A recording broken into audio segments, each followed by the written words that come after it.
Hi guys, my name's Ian and welcome to my channel. It's been a long time since I put a video up. It's been months now.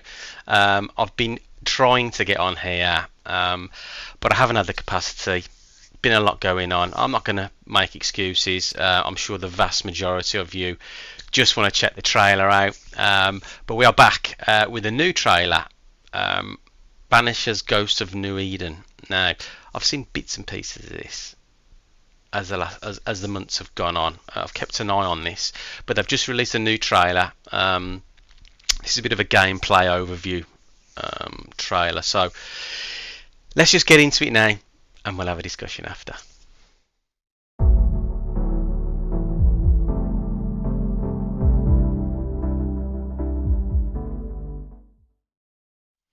Okay, so this is a fairly long trailer, just under 7 minutes long. But I hope we're going to see quite a lot in this. So, Banishers Ghost of Eden gameplay overview trailer, and this is on PlayStation 5. 3, 2, 1. Can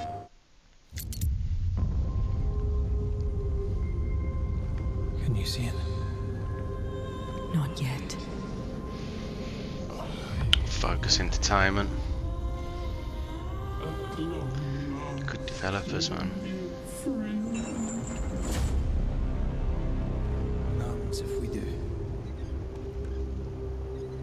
Welcome to Banishers, Ghosts of New Eden, an immersive action RPG that takes you on an exhilarating journey between life, death, love, and sacrifices.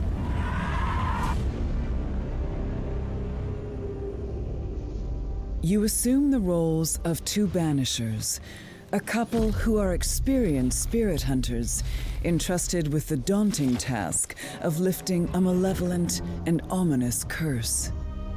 I know you're here. Antea is highly skilled in control and self-assured. She has demonstrated her worth, Peace on your soul. while Red carries guilt and self-doubt and serves as both her devoted partner and apprentice. Wait for what? We're Banishers. Their profound love binds them together, with a shared conviction that the realms of the living and the departed should remain distinct. But after an ill-advised attack, Antea is killed, leaving her lover in solitude and profound despair.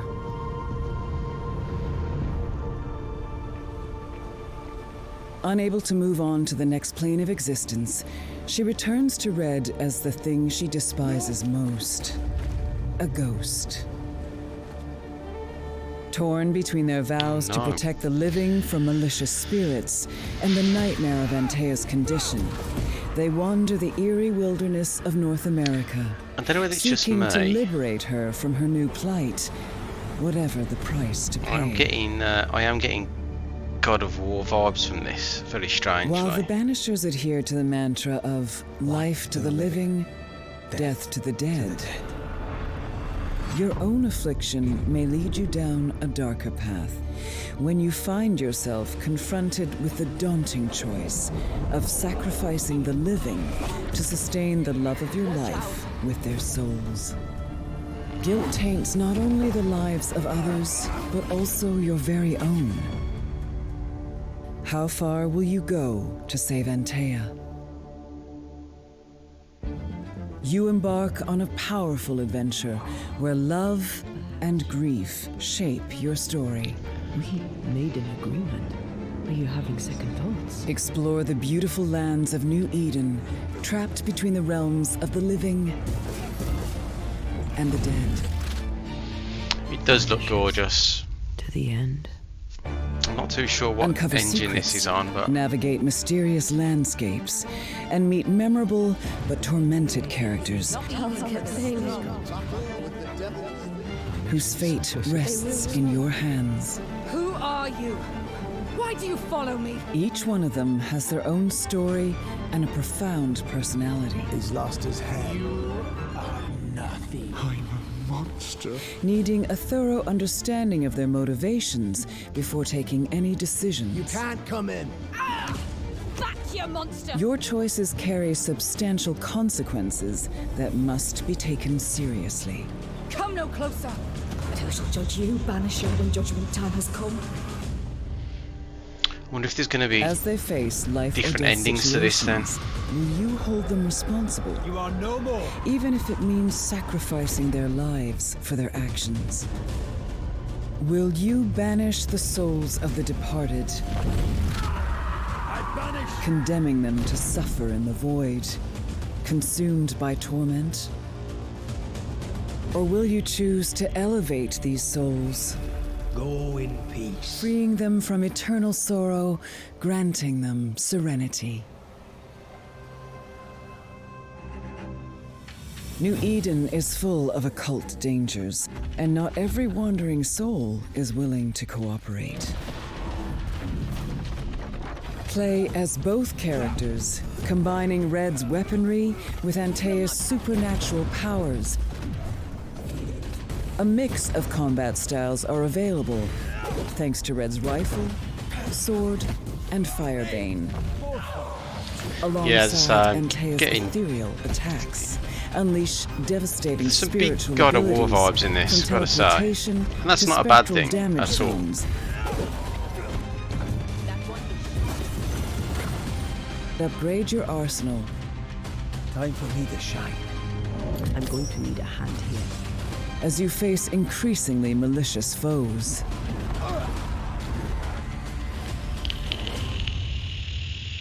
Some essence remains upon it. For now, it will do me. Progress in the skill tree, empowering your abilities and talents, granting our couple another measure of power.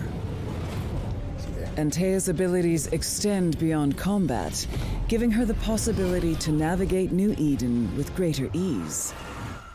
Enhance her spiritual perception to reach higher areas with her spectral leap. Revisiting places you've already been to can reveal new areas and uncover hidden secrets. Dive into an immersive action RPG, becoming a beacon of hope in a world consumed by darkness. How much will you compromise your ghost hunting vow for the sake of love?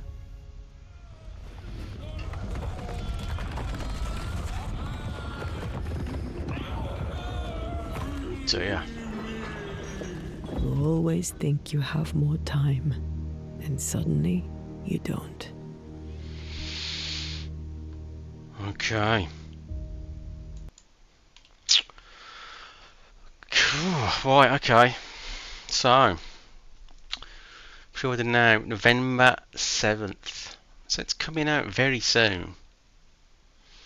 I believe this is on all platforms. Does look good. Does look good. Yeah. I got very big God of War vibes through that. I don't know whether it's because I've just played Ragnarok. But the combat was not dissimilar from God of War. Obviously, there's different weapons that they're obviously going to be using in this. The other character is going to be using magic abilities.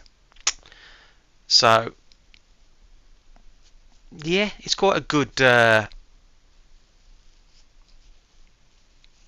sort of mishmash of abilities and fighting styles there.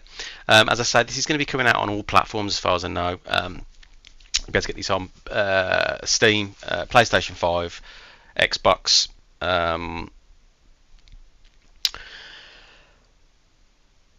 Again, I don't know whether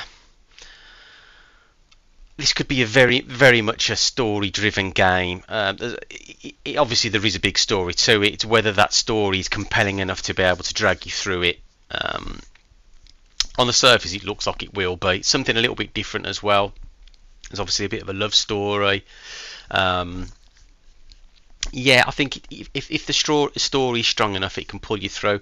Again, as I'm saying, I'm getting very sort of similar vibes from God of War, and as much as I love playing the first and second God of War games, I think a lot of the time it dragged me through because of the story. That's the bottom line, really. I think the voice acting was really good. The story was very good. It was quite comical. You know, there was a lot of different characters that you sort of really you became invested in. You know, and you wanted to see how the story panned out and how it finished and where these characters ended up in the end. And that's not always a bad thing. But unfortunately, sometimes it does sometimes mean that the gameplay can be a bit lacking. So I'm hoping that's going to be fairly polished in this.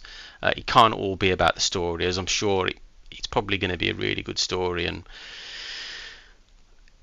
it'll be a game that you can play through with ease, I would say. It didn't look like there was too big a skill tree there as such. I don't know. We didn't get a full view of all of it there, so maybe it is bigger. I don't know, but I think sometimes in these games, you can have these skill trees and you learn these skills, and you end up not really using half of them. And that's not to say, I mean, that's not a bad thing. I mean, if you think that a game is replayable and you love playing that game, then you can go back and master those other skills and put it into your gameplay and work it through that. If you're more of a completionist with these sorts of games, you just want to sort of play through, get the story, and get to the very end, and hopefully pick up that, if you specifically if you're on PlayStation, get the trophy, or the platinum trophy. I did find that in God of War, as much as it pulled me through with the story, I did want to get the platinum, but the abilities, I barely used any of the abilities. I think I used a lot of the sort of special moves all the way through and completed the game like that. Really, it's not I don't think it's anything I want to go back to, but it was fairly easy enough to play through on the story. Did I play on the story mode or the that might be the next level? I can't remember which one it was now, but yeah, it was, the story pulled me through, and this is giving me the same sorts of vibes, but it's a different take. It's a different story. It's obviously going to be something a bit different. So it looks pretty solid, man, and it looks beautiful. It looks a stunning sort of world. So I think this could be one that I definitely take a look at. It's not going to be anytime soon. There's still quite a few games coming out this year. Lords of the Fallen is literally a matter of weeks away. It's less than 3 weeks away now. That is already been pre-ordered. That is on its way. I will be jumping into that game heavily, hopefully. It's one I've been watching now for quite a while, and if you are a Soulsborne player, it's going to be right up your street. It's not the new era, really, I would say. Not taking it away from anything from software games. You know, they are industry standard, you know, the best games you can play, in my opinion. But this is a new sort of Soulsborne coming from a new developer, but it's next generation. It is being developed on Unreal Engine 5, so it's going to look really good, really good. So I'm expecting a lot from Lords of the Fallen, so I'll be getting into that. You've got Liza P that's out at the moment. That's another one that I did play the demo. Looks a really solid game. I think it's maybe got its issues. I think there's a few little underlining things that I think some of the reviewers have been looking at, but all in all, I think it's a pretty solid game. That's another one that I'm going to ultimately be having a look at. I think Lords of the Fallen is going to take up all my time over the next few months, so Liza P will have to put on the back burner. There's a lot of other titles. There's a lot that I've actually missed over the last few months, and I've wanted to get some videos out, but I just have not had the capacity or time to get on the channel, which has done my head in a bit. But this is life. We are back now, though, so this is hopefully going to be the first of a few now leading up to Christmas. There may be a few film trailers that I want to look at as well, so I'll try and get them on the channel. But I hope you've enjoyed this one anyway, guys, and it's good to be back. But until next time, take care, and I'll see you in the next one. Bye, guys.